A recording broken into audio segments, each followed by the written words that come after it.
Oh, they can misbehave. They can misbehave. They've already been told off once this morning. Yes, the Grumpy Old Gits are here. Unruly, I think it's going to be this week.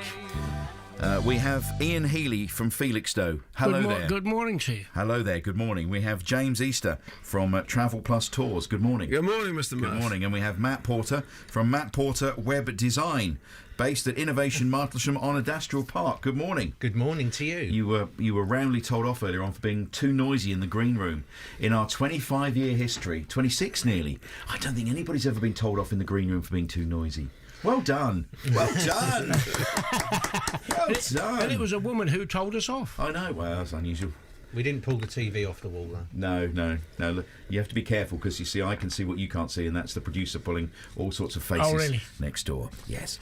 She's had a long and tough week this week, so, you better be on your best behaviour because she's getting a bit tetchy now. It's getting near the weekend. It's nearly Prosecco o'clock, I think. Right. If I'm quite honest. Right, we've got lots to grump about this week, and the phone lines are open on 01473 212121, 81333 on the text. Start your message with SFK. We'd love to hear from you on the programme today. Let's go for a sporting one first of all. And James, you want to pick up on the story that was in the news this week about rugby and banning tackling in rugby in school. I think for younger kids, primary age kids, it's tag rugby. Yeah. And then when you go up to big school, then you start tackling. Yeah.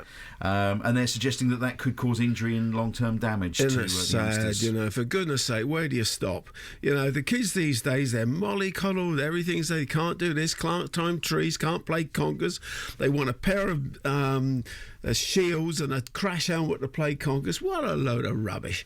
The whole thing's absolutely ridiculous. Life is like a game of rugby. You can't have ups unless you have downs, and that's life. You've got to lose, you've got to win. And what was at schools a little while ago? Oh, we can't have scores on games in case they feel bad if they've lost. For God's sake, what happens when they go out to work? As an employer, what happens when you've got youngsters coming into you who, frankly, don't want to work? They've got no idea about the winners and the losers. At the end of the day, in the big overall plan, it works itself out. You got to have ups, you got to have downs. That's just life. And a whole game of rugby, like any game, like hockey, next thing they'll be banning hockey sticks because you get wrapped around the ankles by a hockey stick. Ridiculous. Go out there, play it, enjoy it, sweat, come off there, have a great game. The girls play it, they're not going to stop it. We're fed up of having namby-pamby games at schools. Come on, let's get real. My goodness, Ian is nodding away like a dog in the back of a car window. I am also this week, I don't know if you're aware, but they've said that this year's Olympics, there'll be no head shields worn by male boxers. Yep. But the female boxers will be wearing them. Yes, they will. Now, can you tell me, is Ipswich Town next year going to buy 24 suits of armour for when they play football? Because when they get knocked over, they go, oh, my leg, and if they've got armour on, they won't get hurt. That's a good idea. Now, been down Portman Road this year. On the main road coming into Felixstowe today, I followed a car. And in the back window of a car, it got a very appropriate sign. Give blood, play rugby. Now, for me, when I was growing up, if you fell over, you scraped your knee, you rubbed it off, you kept going.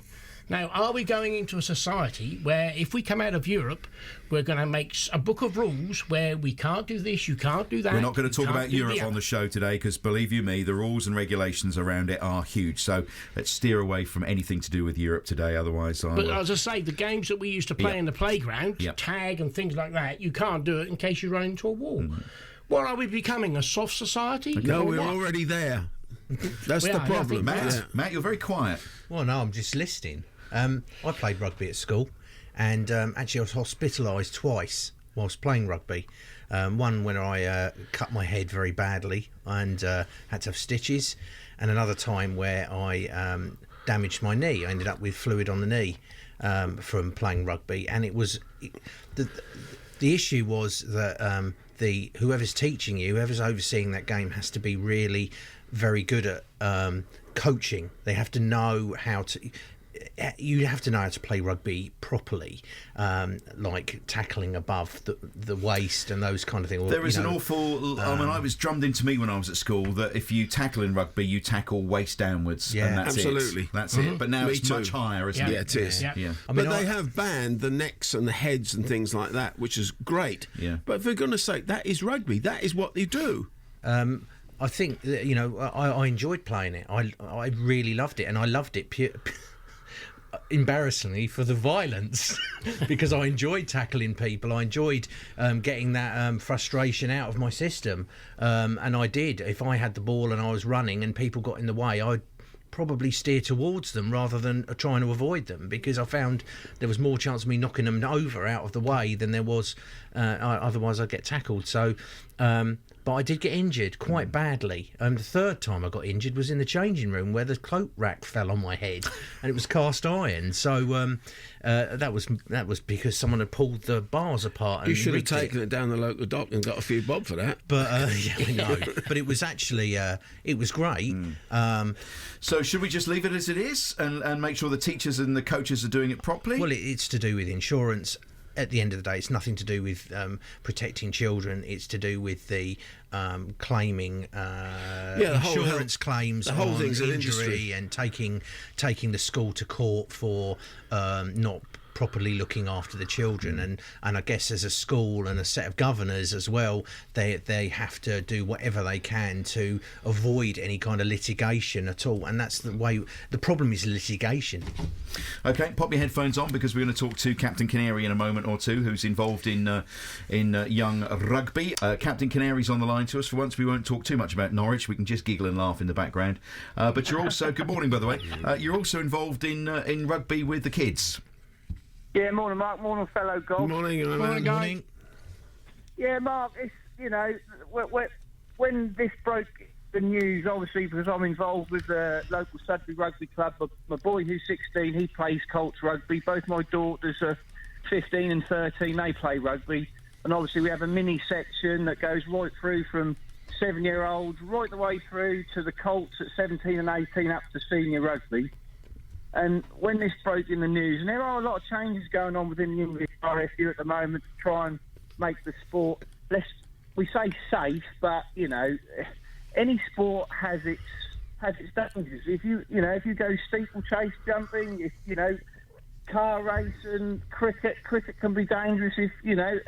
It's limiting the dangers that are there, but everyone goes into it knowing what is there. And James is perfectly spot on as regards to the way we're going.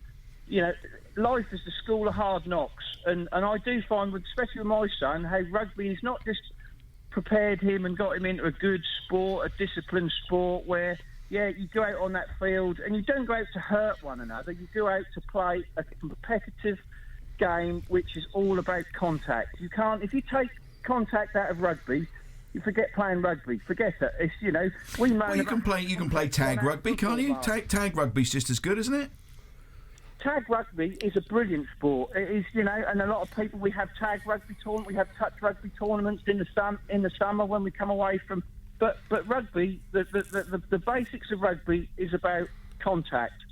Scrummaging, rucking, and it's safe if people are shown how to do it properly. Oh, and the argument is that the bones haven't fused properly at that age, and there could be some serious damage done to these kids. Wait till they're a bit older. Yeah, but the whole thing on that is that when kids are 11 or 12 or 13, they are playing against kids of the same age. They're not as though they're playing against 16-year-olds and 18-year-olds, and they just bounce off one another. I'm sorry, but at the end of the day, that's a sport. It's a contact sport. It's not a vicious sport, but it teaches you so much about life. Simon, Captain, thank you very much. Talk to you tomorrow, by the way. Yeah, looking forward to that, Mark. Bottom 3? Bottom 2, I think. He's a good sport. Jim's just been in touch. He says, can you ask James if health and safety should ban speedway because the bikes have no brakes? No, well, he obviously doesn't know too much about speedway. No, he does. Does he? He does. Oh, bless I him. think that's very much tongue-in-cheek. Yeah, well, at the end of the day, a speedway bike is all run on the grip and on the throttle. It's very, very sensitive, and you knock the throttle off, the bike virtually stops itself. Okay, all right. But at the end of the day, you could do it. You could put brakes on speedway. I don't see a reason. A lot of accidents, aren't there? A lot of them fly and hurt themselves really badly. At the end of the day, Mark, they don't have to do it, do they? Okay. If you don't want to do it, you do something else. Go and be a doctor or a lawyer or something else. Don't do it. For our Grumpy Old Git manifesto, you would like us to lobby to keep the rugby rules as they are, Absolutely. Yeah, absolutely, Ian? yes, correct. Matt? No, I think that. No, I agree. I enjoyed doing it. I think that there is a different when you move up to professional rugby now. There's a whole new set of issues that have come about since it became professional. Whereas the rugby players are now much fitter, much bigger built, and therefore there are a whole set of injuries that are now occurring. Quite right. Because of that, with head injuries and stuff like that. So I think it's all about proper coaching, actually. Okay, all right. Let's remember, says Roger in Barham, let's remember life is to be lived and enjoyed and not preserved at any cost. Do keep your calls and comments coming in on the phone and on the text, and more from the Grumpy Old Gits after the cause. Ian Healey is Mr. Felixstowe. Matt Porter runs Matt Porter Web Design, and James Easter is the owner of Travel Plus Stores. They are our Grumpy Old Gits this week. And Matt, you want to have a bit of a grump about Sundays? Yes. Is there anything to grump about on a Sunday? Yeah, what happened? What happened to the day of rest? Ah, right, okay. When I was a kid, Yep. many years ago, my parents actually wouldn't let me go out to play on a Sunday because they said it was a day of rest, and that people didn't want children running up and down the road screaming and shouting and making a noise. They wanted to have a rest before the beginning of a new week. And it gave us a chance to, at the time, my parents would take me to church on a Sunday morning, and then we'd come back, and then we'd have our Sunday lunch, and then we might visit our relatives in the afternoon. So it was a family kind of day, whereas that's kind of gone now. You know, I sit at home now on a Sunday, and I kind of get a little bit frustrated when I can hear the kids in the street booting a football backwards and forwards and screaming and shouting like banshees. It's you know, you kind of think actually it would be quite nice if there was some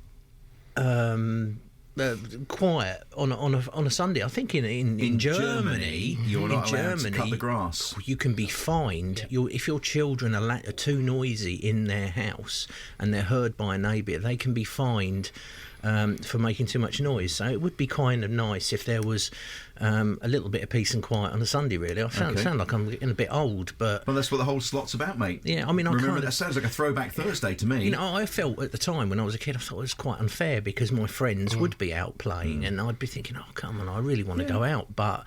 I kind of see the point behind it, you know. We kind of. It was a much more peaceful, restful day overall. James, do you miss quiet Sundays? No, I don't. I used to bore the living daylights out of me. Awful day. People going. I was forced to go to church, march in boys' brigade, looking stupid in a silly hat. Oh, I couldn't believe it. And wonderful Sundays now. You can relax in different ways. You can go horse racing. You can go to a football match. You can go to a speedway meeting. You can go down the coast. You can have a bit of a laugh. You can have a few beers. Have a barbecue. You haven't got just because it's quiet. Kids don't play football in the street these days because there's so many cars you can't actually get a pitch. You need to come down my street then because they do. Do they? Yeah, they do. Well, good. Any of them any good? Sign them up for us if you need them. But quite frankly, no. I love the Sundays the way they are. You know, it's a nice balance. If you don't do it, you don't have to do it. If you want to sit in the back garden and not do anything, there are stretches of Felixstowe where you can just go and relax and just hear the sea gently lapping up against the coast. Wonderful. But if you want to go and enjoy yourself, go and do it. Ian? It's the freedom. I couldn't agree more. I think what it is, our culture has changed. Because everybody now, if you work in heavy industry like the docks or buses or things like that, shops, everything now has changed, so your Sunday becomes irrelevant. The amount of people that come knocking on my door saying, we've got a church just round the corner, I've got 3 within my vicinity of where I live. And I'm getting sick and tired of people coming to say, would you like to come to church? No, if I want to come to church, I'll come to church. But if you force me to do it, then I'm not going to come. But my thing in life is nobody's ever died and come back and said, oh, it's superb over here, so come on Sunday and we'll prove to you differently. Our culture has changed. We work on a Sunday. We have to work on a Sunday because it's different contracts. Like yourself, you or you're all in business. But if you have to open on a Sunday, you have to open. If you don't, you go back. I work on a Sunday. You wouldn't get the money to do whatever you're doing. But I have a Thursday off. I'm with Matt on this one. I think there's just too much going on Sundays now, and we should just rein it back a little bit. I think that people need to be a little. You've got to have a rest. Well, sure. I can see where you're coming from, but where do you? Well, you're retired. I've been retired for a long time, but I still don't have enough hours in the day to do what I want to do. Us poor old boys who have to work 6 days a week, you know. Well, my heart But bleeds if for you're me a just whole thinking load I'll get the hanky. if you're a whole load of guys who enjoy a game of golf, what other days have you got to actually go and have a game of golf? But that's on a okay. Sunday? But that's okay because I don't live on a golf course, so they can go and play golf and be quiet somewhere So else. everybody who lives within 100 yards of you has got to make sure their sunnies are quiet. The rest of us No, I think that people need to be more thoughtful about other people's feelings rather than just doing whatever the hell they Would want. you That's a different question. Would you like us to ban lawnmowers on a Sunday? I think that there should be, yeah. Okay. Yeah, I think it should What be about electric lawnmowers? all lawnmowers. They don't make any noise, electric lawnmowers. I haven't got I'm sure if I went upstairs They've and got a asked noise for meter. some sound equipment, I can monitor it and we can come back on that. Have you Come and always get a life with me. have you always lived in the country, or have you just gone to No, live I don't in a live in town from a countryside? No, I've always lived in the town, yeah. So you've not experienced country life.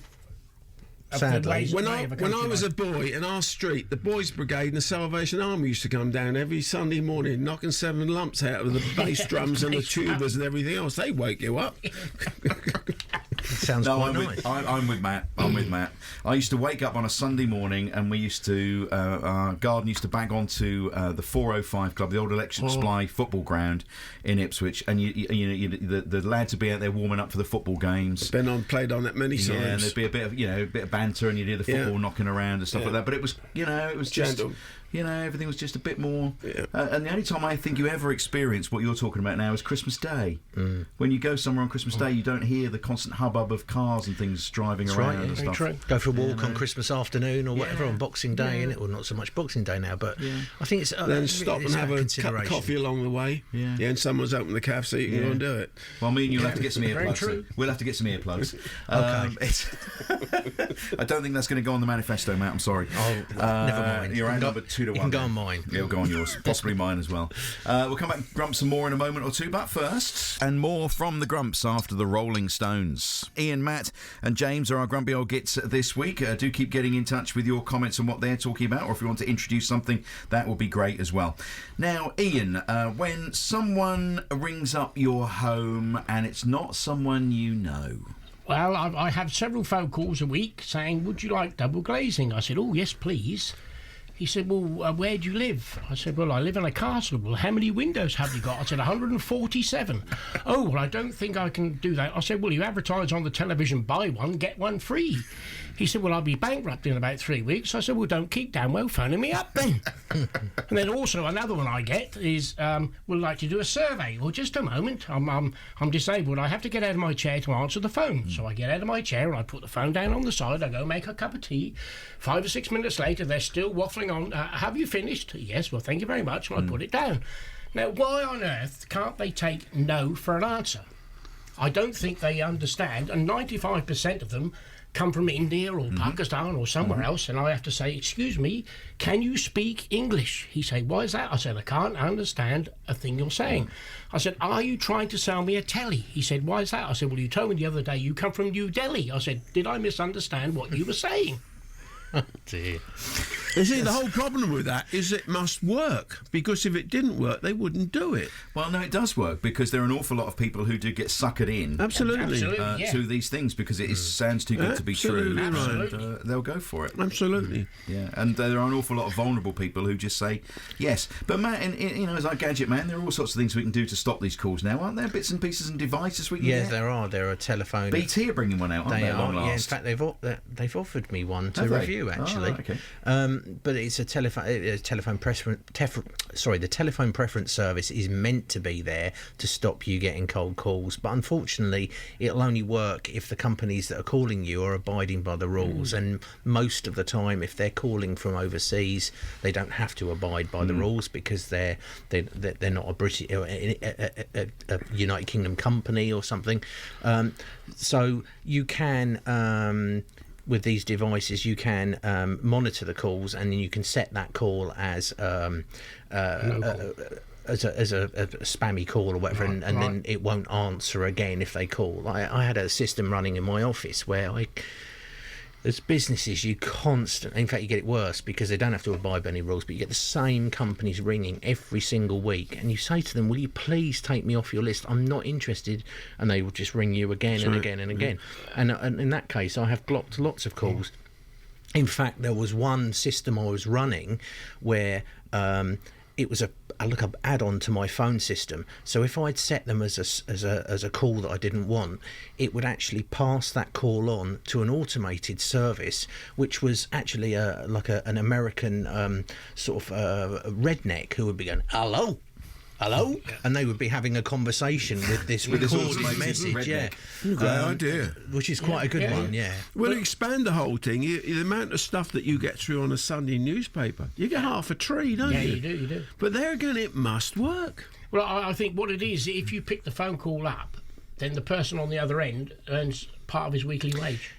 I think a lot of it is done on numbers, so they are sitting there automatic. It's an automated dialing system which is running. They're not making the call; they're just waiting for the call to be answered, and then they give their patter, and purely on force of numbers, they are going to get a return, even if it's a small amount. So, I mean, I get it all the time at work. Again, I've got a spare phone line that I never use, and if that rings, it's always going to be a cold caller. And generally, it's your computer has got a virus. We can fix it, that kind of thing. And I record those actually because.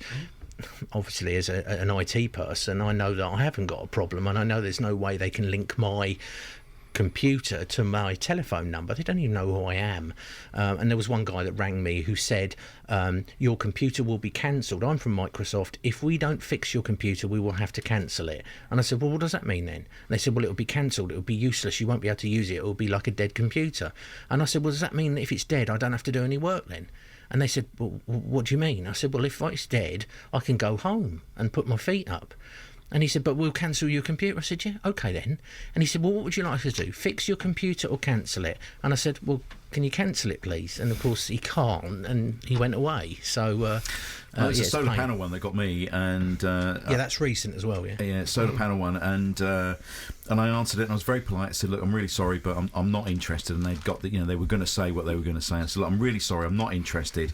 I've signed up for the telephone preference service, and please, how did you get my number? Well, because you've signed up for the telephone preference service, we got it from them. Don't think you did. No. And so the call went on. I said, look, I'm really sorry, but I'm going to end the call now. Please take me off your list. And I wasn't sort of stroppy or anything like that. And the guy got so angry in the end, he just said, right. He said, well, hang up then. He said, I hope you go next time for a walk, trip over and bang your head. Or words to that effect. Thanks. Yeah, well, I just have a very short 2-word answer to everybody, and end of story. Yeah. But years ago, there was a magazine, I won't mention the magazine, but back 5 pages, you could buy scores and scores of telephone numbers. And it still goes on today. No, they're all passed on. There's big money in it. There really is big money. But look for the technology, and especially this BT thing, which may or may not work. We'll see. Well, they were going to send me one soon, so I'll let you know. Okay, you'll have to come on and review it, my dear. Indeed. Okay. Joe in Ipswich has been in touch. My grandson, we were talking about injuries in sport and kids doing stuff. My grandson broke his arm the other day falling off the settee.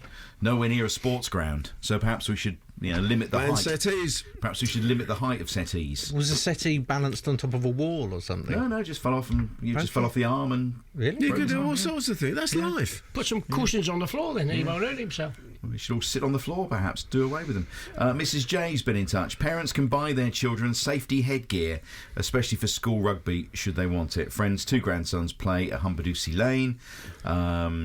So good to let off steam, throwing yourself around on a rugby pitch, that kind of stuff. All you got to do is look at Petacek, who plays for Arsenal. He had a bad head injury, and he wears that protective headwear. That's not a problem. Okay. Let's do... if you're a royal watcher... Your chance to call in now, James. This is one of my real big humbugs. I cannot understand the logic of people going to Sandringham to watch the Royals walk from the house to the church in freezing weather, stand there for an hour and a half while everybody sings songs, and then watch them all go back. What is the point of that? It's crackers.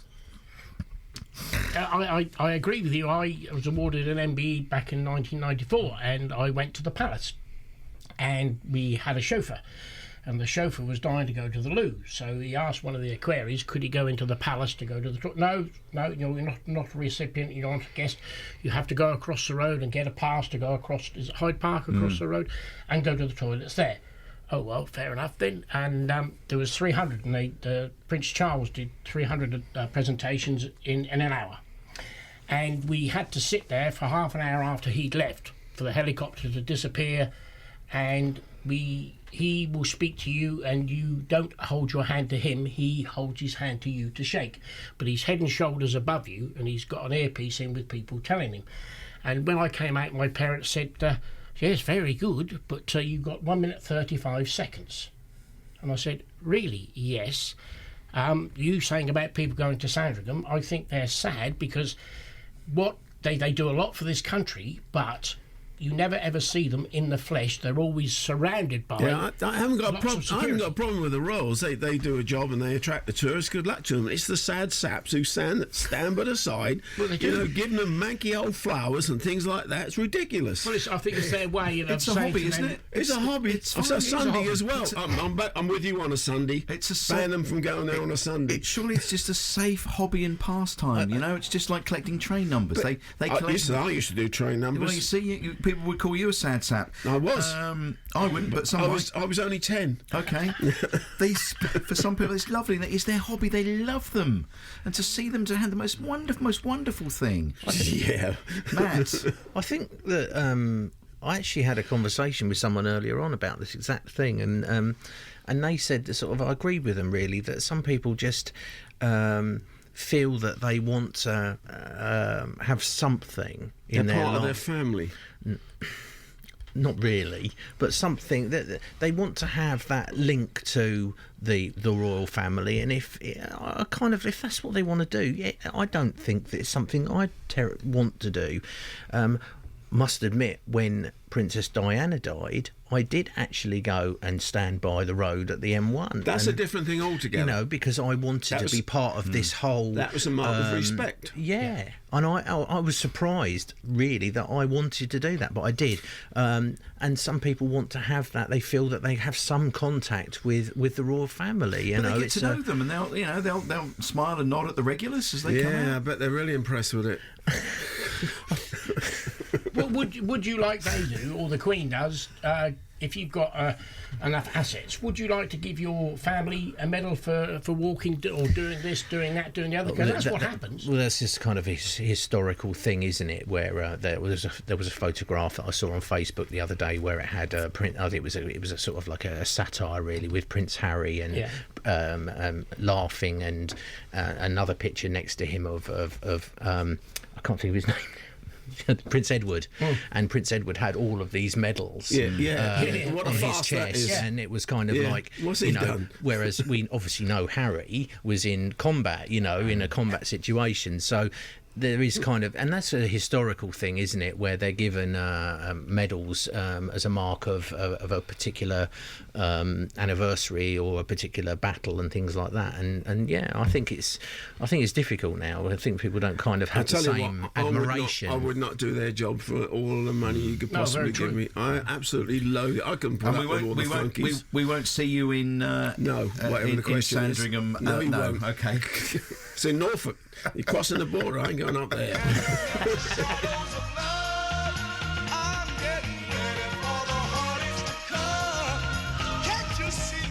Have closed for the Grumpy Old Gits. No, they're still open for you.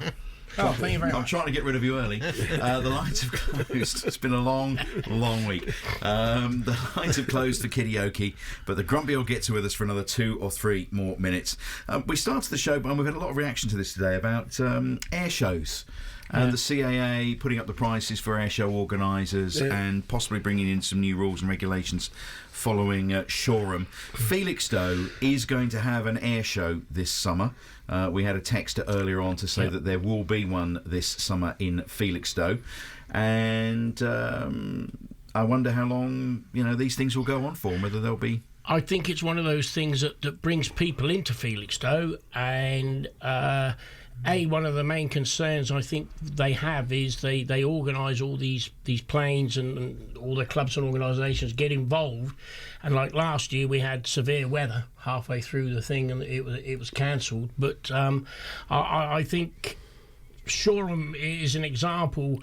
Duxford is an example. Sometimes they have crashes. I think some of the aircraft that they fly, they're renovated, yes, but you never know. It's like a car. Sooner or later, it will go bang on you. Listen, flying is the safest way of travel. Crashing's a problem. Absolutely. They are words of wisdom. Absolutely. I think that the issue is that now we've had such a serious accident and so many people died, and it was flying near a main route that. You know, the only thing that these people can do is say, look, we can't have these shows happening anymore, because if it happens again, then everybody will be up in arms again. There's been so many shows all over the country for years and years and years, and how many real bad accidents have there been? Well, it's 1952, I think, when it was at Fairford. That's right. When someone was killed, a member of the public. Of course, Shoreham was an absolute terrible, terrible disaster. But pilots have lost their lives. And exactly. I was at Duxford once, and there was a pilot killed doing a loop-the-loop in an old plane. Well, the thing is, we're all getting older. Those planes are getting older. Yeah. They are well maintained, but they are old aircraft. Yeah, but a lot of the problem is with some of the really, really old aircraft. Old stuff, isn't it? yeah, exactly. Yeah. But I find it fascinating. I would love to watch it. There's nothing better than the Red Arrows. Absolutely amazing. But, I hate to see things banned and you can't do this and you can't do that. It takes an awful lot. Clacton Air Show used to be fantastic. Yeah, same as Lowestoft. Yeah. I used to Clacton's still going. Clacton's still going. Yeah. Are they going to keep going? I think so. Well, I was at Lowestoft the year the jump jet went into the sea. Yeah. But they didn't ban it, did they? The next year, I used to go to when I lived in Bedfordshire. I used to go to an annual thing at US Air Base at Chicksands. They had a thing called a Friendship Day. Same at Mildenhall. And they used to have some amazing planes there, big F-16s and everything, doing some low flyovers. Well, It was fantastic. Steve from Felixstowe texted earlier, as part of the Carnival Committee in Felixstowe, we still have our air show 23rd and 24th of July this year. And one text which came in earlier on saying the CAA, damned if it does and damned if it doesn't. Absolutely. Yeah, exactly. Absolutely. Really difficult position to be in. We are out of time. On Monday's show, we're going the whole hog. We are going to make Suffolk the first hedgehog-friendly county in the country. Can I sign you up, Mr. Porter? You can. Can I sign you up, Mr. Easter? Indeed. What You about can. you, Mr. Healey? You can. Wonderful. Can I sign like you hedgehogs. up? We all love hedgehogs. They're brilliant. They get rid of the slugs and Absolutely snaps. correct. Who can't love a hedgehog? And we launched the whole hog on Monday.